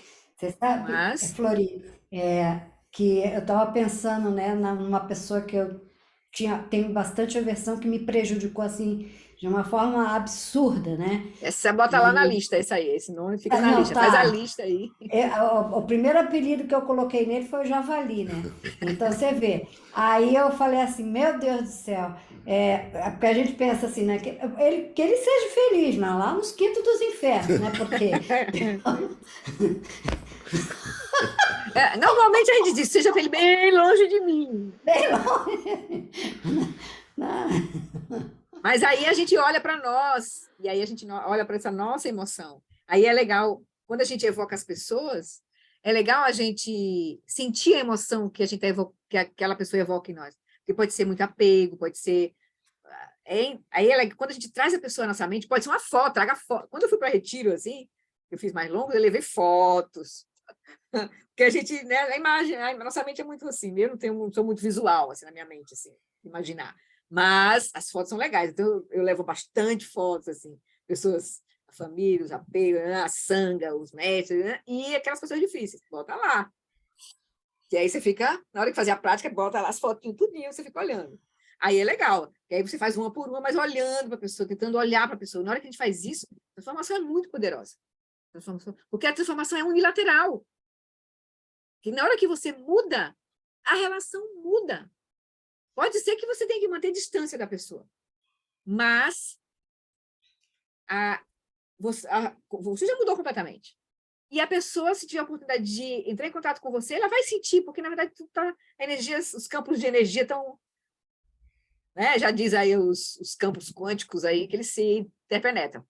Então, só você mandar energia positiva, ele já toca. A pessoa pode sonhar com você, pode pensar em você, e quando se encontrar com você, pode mudar completamente, as barreiras vão cair, porque você não está mais naquela posição que colocava aquela pessoa, porque na hora que a gente tem raiva, a gente aponta o outro, fez isso, a gente está se prendendo num lugar, a gente está apontando o outro e 3 aqui apontando para nós. Então, na hora que a gente prende o outro num julgamento, a gente está se prendendo naquela posição daquele que está vendo a situação daquele jeito. Então, na hora que a gente libera essa relação, a gente sai, não está mais naquele lugar. Então, o outro vai... Aí tem a possibilidade de transformar, de fato, a relação. E você transformou, você pode transformar unilateralmente. Aí você se transforma a relação com o outro. Né? Então, tá? Podemos continuar? Então, vamos lá. Então, ele diz isso, né? Então, primeiro a gente pratica conosco, e aí tenta expandir. Se for muito difícil praticar conosco em alguns momentos, a gente faz com alguém que a gente ama, depois a gente volta para nós, para depois com aqueles mais neutros e aqueles mais difíceis. Difícil deixa por último. Né? Deixa por último. E assim a gente vai olhando, né, purificando as nossas relações. Aí, o que ele não passou aqui? Deixa eu passar aqui. Bom, aí ele diz, depois da preparação anterior, aplicando os 4 desejos a nós, aos seres que conhecemos, né, desejar felicidade, se afastar do sofrimento, ter alegria e ter equanimidade, agora estamos prontos para praticar as 4 incomensuráveis. A gente praticou conosco e com aqueles que a gente conhecia. Agora a gente vai, de fato, praticar em relação a todos os seres. Aí, vai ser porque a gente tem que gerar intimidade primeiro com essa prática conosco, com os mais próximos, porque a gente vai começar... Essa prática é uma prática da gente já começar a ver a vacuidade das relações, a vacuidade da nossa mente, a vacuidade dos nossos julgamentos. A gente está se aproximando, é uma forma de a gente praticar diretamente, ver as transformações e acessar, pela nossa experiência, a natureza vazia da nossa experiência. Aí, quando a gente começa a fazer isso, a gente está pronto para realmente começar a fazer para todos os seres. Que todos os seres tenham felicidade de suas causas, que todos os seres sejam livres do sofrimento, das causas do sofrimento, que todos os seres nunca se separem da sublime alegria que é livre do sofrimento, que aqui a gente já está com a bodhicitta da aspiração, da bodhicitta relativa. Que todos os seres repousem em equanimidade, livres do apego e da aversão aos que estão próximos e distantes. Então, aí ele vai depois classificar as bodhicittas agora. Então, quando você trabalha com as aspirações ilimitadas, não há exceções. Nem o cão que matou o seu gato, nem o motorista bêbado que matou seu filho, nem o ditador que ordenou assassinatos em massa, nem os torturadores, estupradores, os corruptos, ninguém, todos estão incluídos. Então, a inclusão absoluta torna o exercício viável, porque uma vez que a mente deixa de tentar procurar ou justificar exceções, ela pode relaxar nas qualidades de bondade amorosa e compaixão. Que na hora que você não fica... Porque quando a mente justifica, aí escolhe, a nossa mente se encolheu. Esse sim, mas esse não. Então, na hora que a gente solta, e aí realmente a gente vê que não tem sentido a gente não aspirar para todos os seres, aí a nossa mente relaxa nas qualidades de bondade amorosa e compaixão. Então, vai ficando mais fácil a prática. Claro que ele vai dizer aqui, não tem como você cultivar isso sem cultivar a vacuidade, a sabedoria da vacuidade. Certo? Elas interligadas, assim. Aí ele vai dizer. Então, as 4 incomensuráveis são ilimitadas. Os 4, eu botei as, mas ele fala os 4, deixa eu botar logo aqui certo. Os 4 incomensuráveis são ilimitados, todo abrangentes e não discriminantes. Podem cultivar um coração aberto, criar um bom karma, remover obstáculos e purificar a negatividade. Agora, apesar desses benefícios, a bodhicitta nos leva a dar um passo além. Mas, sem examinar os 4 incomensuráveis, é difícil apreciar o quanto a bodhicitta nos leva mais além. Então, a bodhicitta é um passo além de apenas desejar isso para todos os seres, né? Cultivar esses 4 desejos para todos os seres. Existem 2 tipos de bodhicitta, a bodhicitta absoluta e a bodhicitta relativa. A gente vai começar pela bodhicitta relativa, depois ele vai falar sobre a bodhicitta absoluta. A bodhicitta relativa se divide em 2 tipos, a bodhicitta relativa da aspiração e a bodhicitta relativa da aplicação.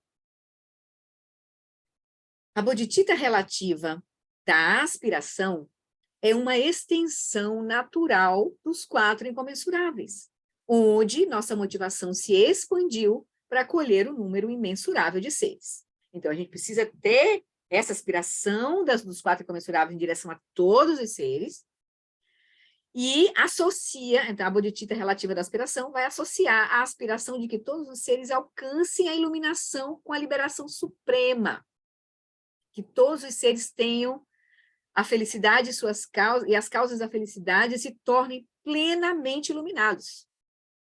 E também aspiramos que todos os seres sejam livres do sofrimento e se tornem perfeitamente iluminados. Então, tem um aspecto de querer que eles se tornem completamente iluminados.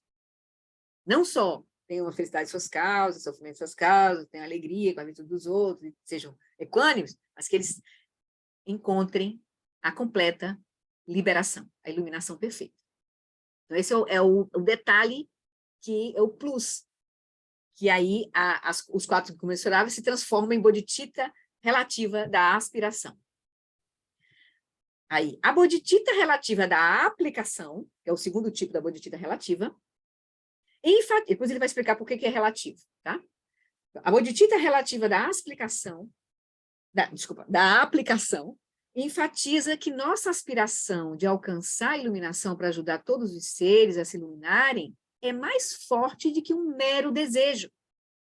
Assim, a bodhicitta relativa da aplicação é bastante vibrante, vigorosa e engajada. Não apenas desejamos, mas ativamos as nossas intenções.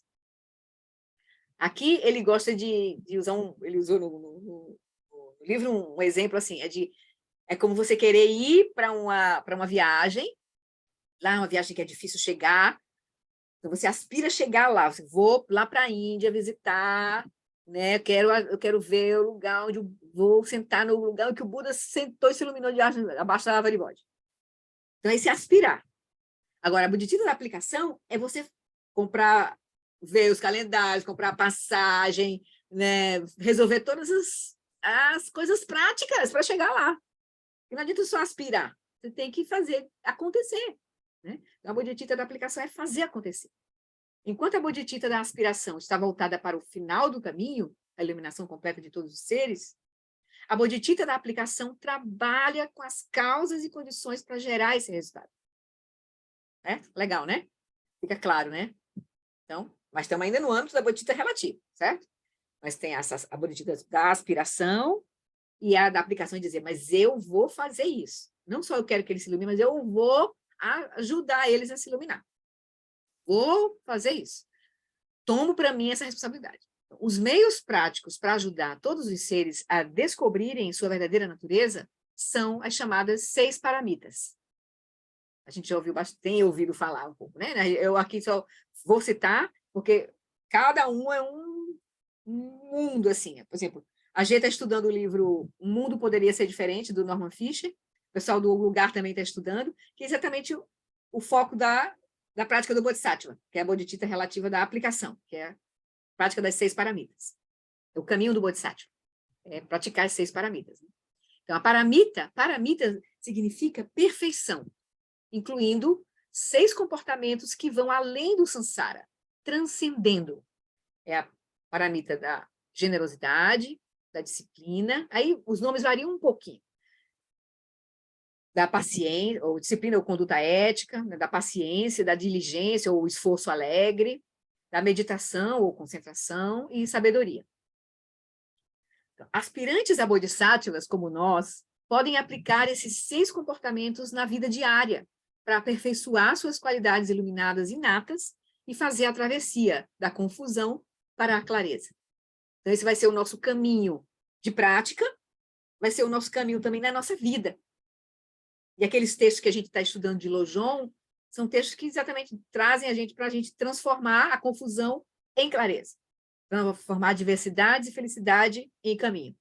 Então, todos esses se referem a essas práticas, né, de generosidade, disciplina, paciência, diligência, meditação, sabedoria.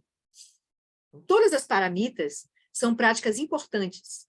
As 5, 1, 2, 3, 4, as 5 anteriores, todas elas são importantes, mas a 6ª paramita, que é a sabedoria, é a mais importante, porque sem sabedoria, as outras 5 atividades não podem ser, de fato, realizadas enquanto paramita, enquanto perfeição, não podem ser aperfeiçoadas. A sabedoria faz a generosidade, disciplina, paciência, diligência e meditação transcenderem as formas comuns de comportamento bom ou ético. Que aí a gente vai estar operando com uma visão completamente diferente, uma visão que vai transcender a dualidade. Porque quando a sabedoria vai falar um pouquinho aqui, a sabedoria assume muitas formas.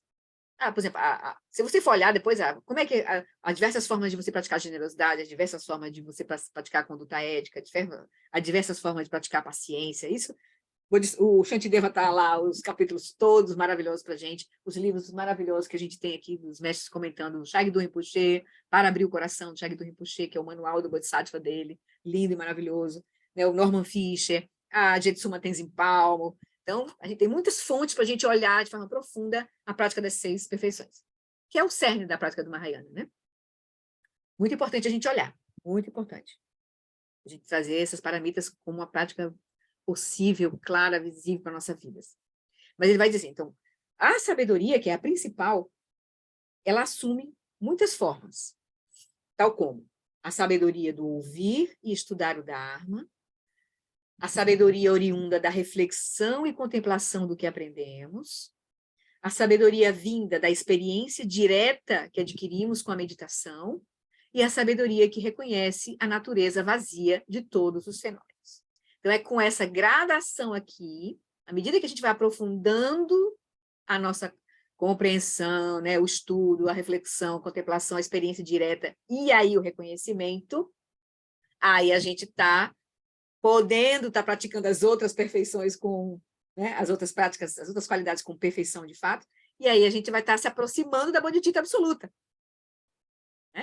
Aí ele vai dizer, no que diz respeito às paramitas, a sabedoria é o elemento que trabalha para o bem-estar dos outros sem se prender nas crenças e expectativas, de modo que, quando realizamos um ato de generosidade, por exemplo, ou das outras ações, fazemos isso sem perder de vista a nossa natureza básica, que é a clareza vazia da consciência plena pura.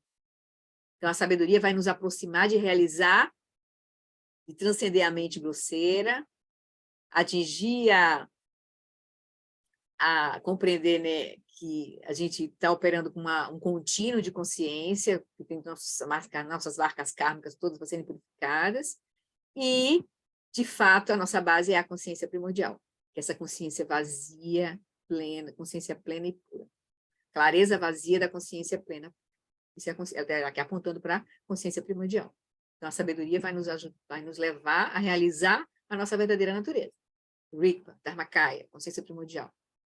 Samantabhadra, são os nomes aí, diversos nomes. Eu acho que nesse retiro o Lama vai falar dos diversos nomes, assim, né, da natureza útil.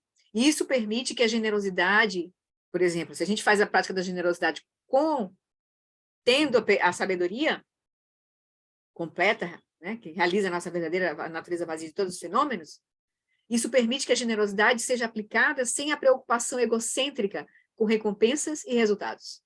Não tem alguém que faz, não tem mais o sujeito, não tem a ação e não tem o objeto.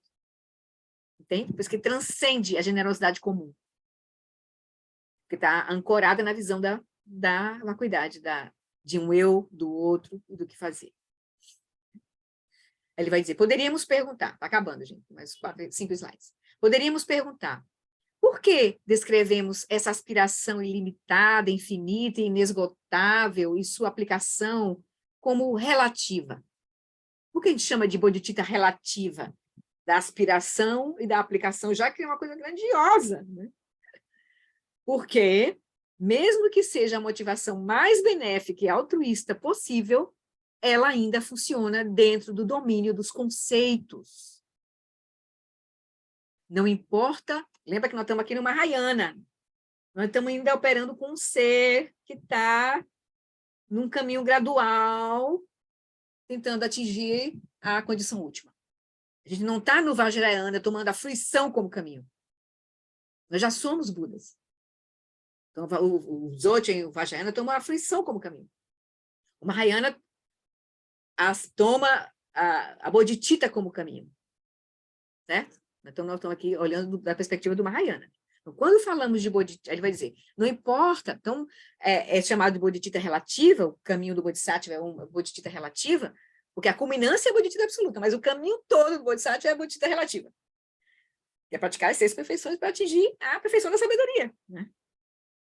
Aí ele vai dizer, então, por que mesmo que essa motivação da bodhicitta relativa, né, da aspiração e da aplicação, ela ainda funciona dentro do domínio dos conceitos. Não importa o quanto tenhamos dissolvido a fixação ao ego, um sentido residual de eu se curva, se prostra e ora e reza para que eu possa me iluminar a fim de ajudar os outros a se iluminarem.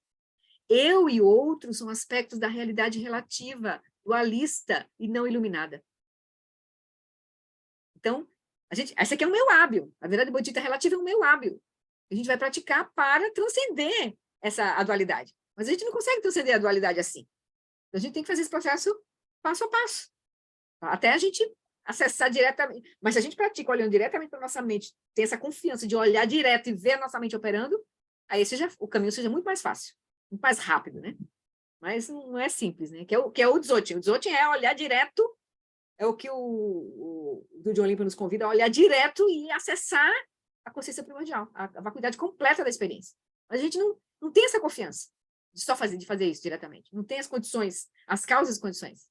Tem um mérito. Entende? Então, a gente vai fazendo, os caminhos graduais vão ser importantes para nós. Tanto em Hinayana, caminho individual, como o caminho Mahayana. A gente vai praticando, entende? Por isso que é interessante o budismo tibetano, porque ele usa todos os níveis da prática. Muito interessante.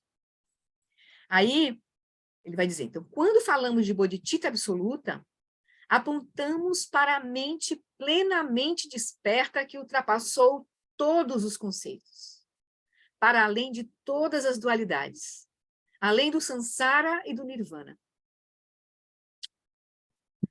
Usada no sentido absoluto, a bodhicitta se torna outra maneira de se referir ao estado búdico, ao despertar, à iluminação, ao reconhecimento da vacuidade e à realização da realidade ilimitada e indivisível que é semelhante ao céu. Ou seja, a realização da iluminação completa. Então, o bodhicitta absoluto é a realização da vacuidade de todos os fenômenos.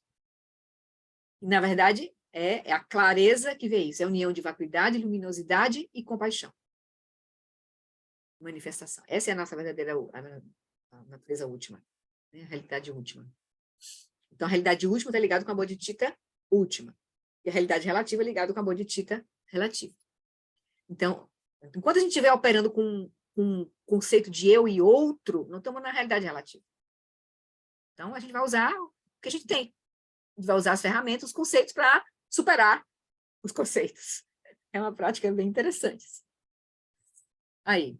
Então, mas esses conceitos vão fazendo sentido, a gente vai vendo, vai penetrando a realidade. A gente vai vendo, né, a interdependência, vai vendo a lei de causa e efeito, depois vai vendo a interdependência, vai vendo a originação completamente dependente, vai vendo a inseparatividade, vai vendo a vacuidade, vai vendo vários níveis de vacuidade. Isso tudo a gente vai quebrando as caixinhas, as bolhas, e acessando a realidade cada vez mais ampla, né, até atingir a liberação completa, a eliminação completa. Aí ele vai dizer, aí aqui até o finalzinho, ele conta aqui uma historinha assim. Conta não, ele conta um momento do retiro dele de 3 anos, que ele estava contemplando sobre compaixão, bodhicitta, e ele começou a ficar em prantos, olhando ao redor dele, novinho ainda, 14 anos, o Mingyur Rinpoche. E ele diz, aí praticando então o retiro, um dia eu perguntei, ele disse, não, eu vou procurar o mestre, eu não vou ficar mais sozinho. Ele disse, eu não contei toda a história aqui para poder resumir, né? Mas ele disse, eu vou procurar meu mestre, que era o Saljab Rinpoche. Ele disse, agora eu estou praticando, e agora todos sofremos juntos. Eu não consigo, ele estava assim, o coração dele aberto, assim, sofrendo, né, pelos seres, né, a condição dos seres, principalmente lá, né, no Nepal, tem muito sofrimento, né, se olhar ao redor, assim, tem muito sofrimento também. Aí ele diz, o que há de bom nisso? Se a compaixão do Buda é imensurável, então ele deve estar sofrendo mais do que qualquer ser no mundo inteiro. Isso é muito triste. Ele estava preso realmente nisso. Ele foi sincero essa pergunta para o mestre dele. Ele disse que ele estava mal, assim, ficou abalado, quando ele começou a olhar a compaixão, né, assim, de fato, os seres, a situação dos seres. Aí o mestre respondeu, não, a compaixão do Buda não está repleta de tristeza, porque o Buda conhece a vacuidade. A sabedoria da vacuidade permite uma compaixão ilimitada além do sofrimento. E ele continua, e é por causa da vacuidade que a compaixão pode ser incomensurável. Nossos conceitos sobre compaixão limitam nossas capacidades. nossas atividades podem ser inspiradas por ideias de bondade, amor e compaixão, mas também são restringidas por elas. Todos os conceitos são rígidos e restritos.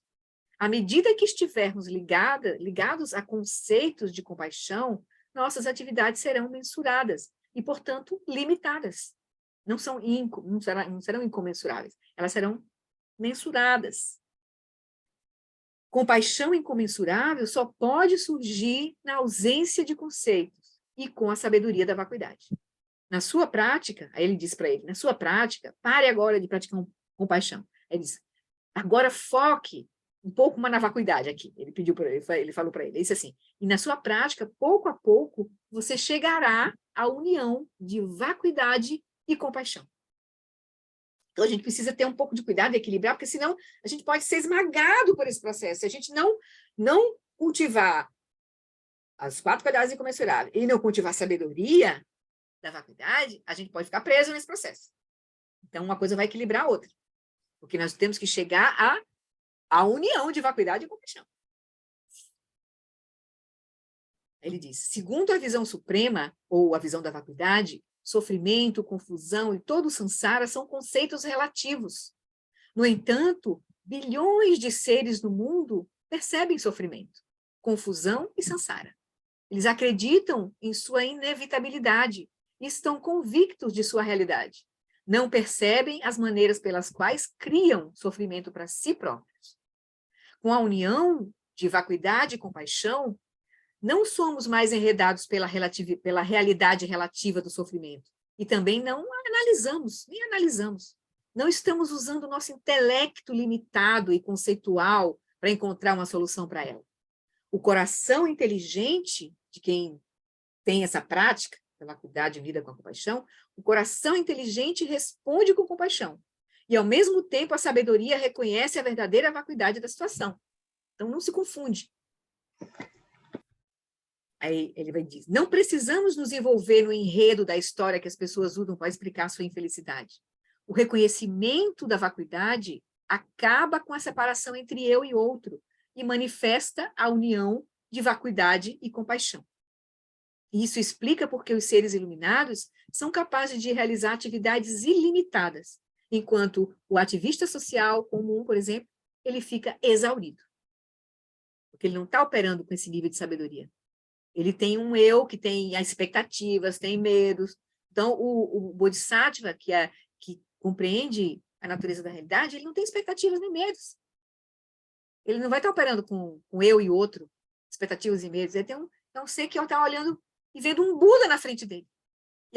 Com um potencial, um ser que está completamente imerso em confusão, mas com um potencial completo da liberação. Então, ele vê como um Buda. E aí ele consegue ajudar.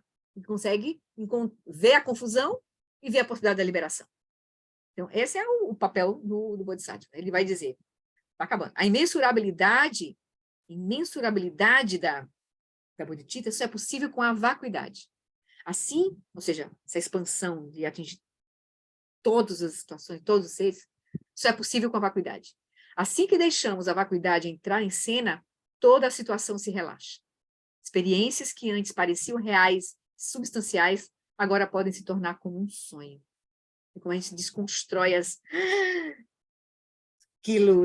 quantas coisas a gente já pode ter vivenciado assim, que a gente nunca pensou que ia transformar, e transformou.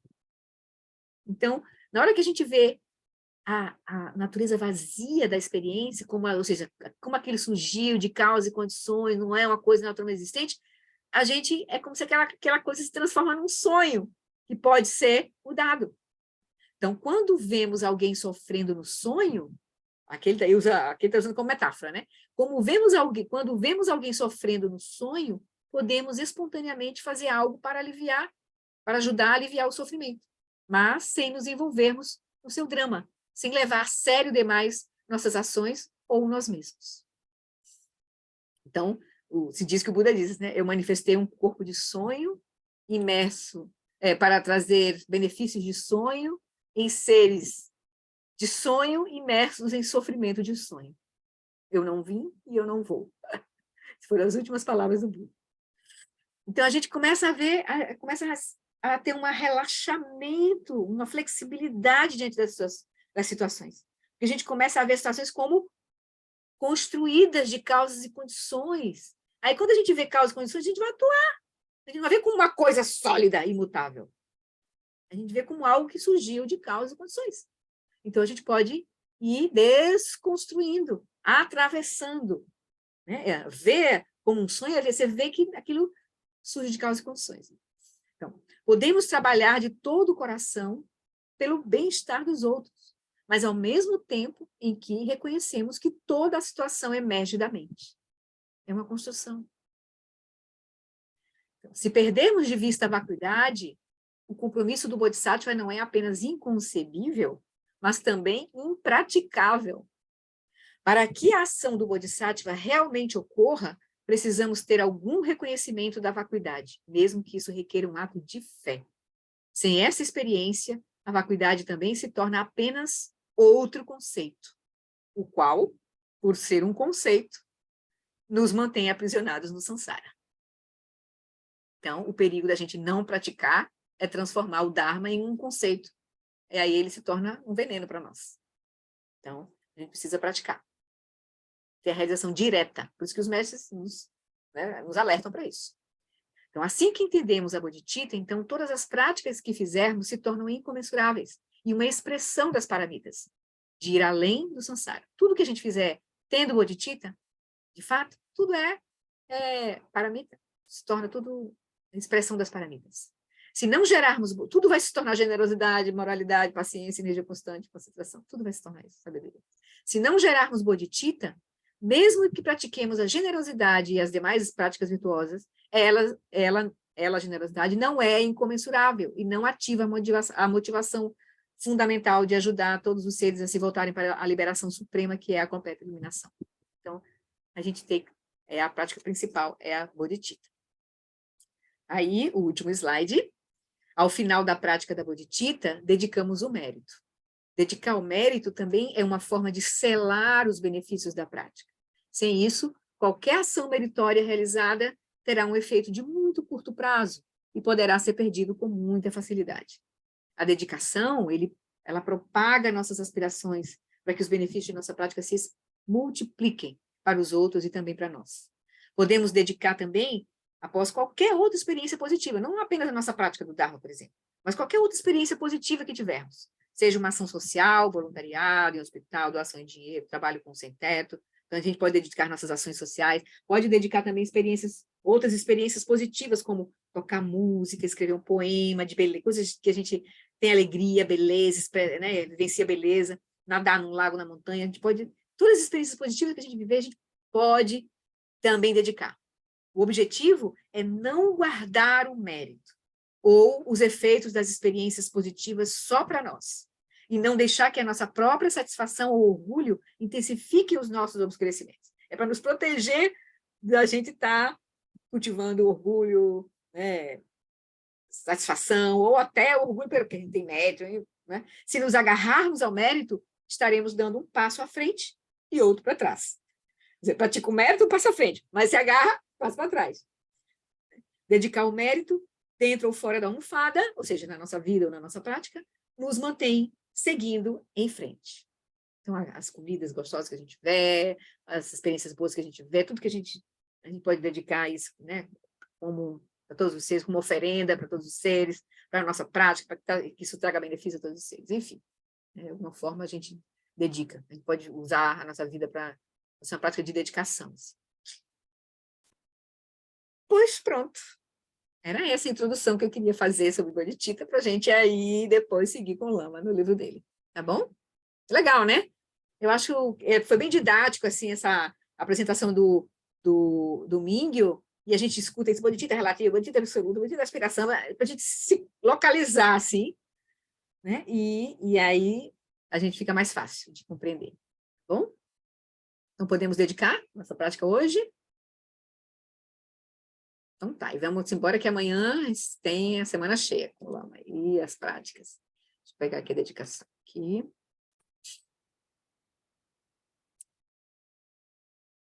Por esta acumulação de méritos, possa eu obter a onisciência que tudo vê, e possam todas as falhas ser superadas. Que do turbilhão de ondas revoltas do nascimento, velhice, doença e morte deste oceano do Sansara, possa eu liberar os seres. Sonandi tanchezi pani, toni ne pedranam panjeshi, que gana chi balon trupai, si petso ledro show. Vamos fazer a prece de longa vida Lama Alan Wallace, mas também fazendo essa primeira parte para todos os nossos lamas, em especial Lama Santen, Lama, Sua Santidade Dalai Lama, todos os seres, todos os lamas que a gente se conecta. Que o professor Sakyamuni, o grande Vajradhara e aquele que sustenta os mistérios de todos os jinas, Padmasambhava, possam firmar os pés de lótus daqueles que sustentam os ensinamentos e fazem com que os feitos do Buda brilhem como o sol e a lua. Aquele que derrama uma grande chuva de amor sobre seres em terras distantes e sustenta-os com néctar dos ensinamentos do Buda, aquele ilimitadamente afortunado, o grande ser conhecido como Alan Wallace, possa sua vida ser longa. Em Jambudvipa em geral e especialmente no Ocidente, você ilumina os ensinamentos dos jinas como a luz do sol. Ó Mestre, possam sua longevidade e seus feitos ser muito extensos, e possa você guiar todos os seres no caminho da liberação. Peço para que os ensinamentos, a preservação dos ensinamentos de Dudjom Limpa. A extensiva tradição da transmissão de Padmasambhava é a escola da tradução antiga da grande perfeição. Dudjom Limpa é o sustentáculo desses ensinamentos da essência definitiva, e seus profundos termas possam ser preservados pelo estudo e pela prática, para que não diminuam até o final da existência condicionada.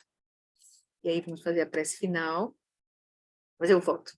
Prece da aspiração da Bodhicitta. Que a Bodhicitta sublime e preciosa surja onde quer que ainda não tenha surgido, e sem enfraquecer onde já surgiu, que ela se expanda cada vez mais. E aí a gente faz os votos de Bodhisattva dessa maneira. As criações são incontáveis. Faço o voto de libertar todas elas, as criações da mente. As delusões são inesgotáveis. Faço o voto de transformá-las.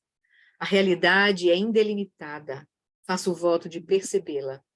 E o caminho desperto é insuperável. Faço o voto de corporificá-lo. Por essa virtude, possa eu rapidamente realizar o Lama de Odiana, Samantabhadra, Dharmakaya, Guru Rinpoche, Vajrayana do Lago, e possa eu conduzir todos os seres, sem exceção, a esse estado de realização. Eu adino, Orienama de Pimidra, eu atiquenupa, Teisalagopa, show. Pois, pronto. Eu vou deixar esse PPT lá na nossa página do estudo, tá certo? Eu estou chamando ele de os quatro incomensuráveis da Bodhicitta. Vocês encontram lá. Eu vou fazer um PDF dele. E também a prática da massinha que a gente fez na Metabhavana, que a gente fez no início do estudo hoje, tá bom? Qualquer coisa, pode me perguntar diretamente, se não encontrar. Muito obrigada, Flori. Tá bom, queridos? Muito obrigada, Flori. Beijo, boa noite e até amanhã, viu? Até amanhã.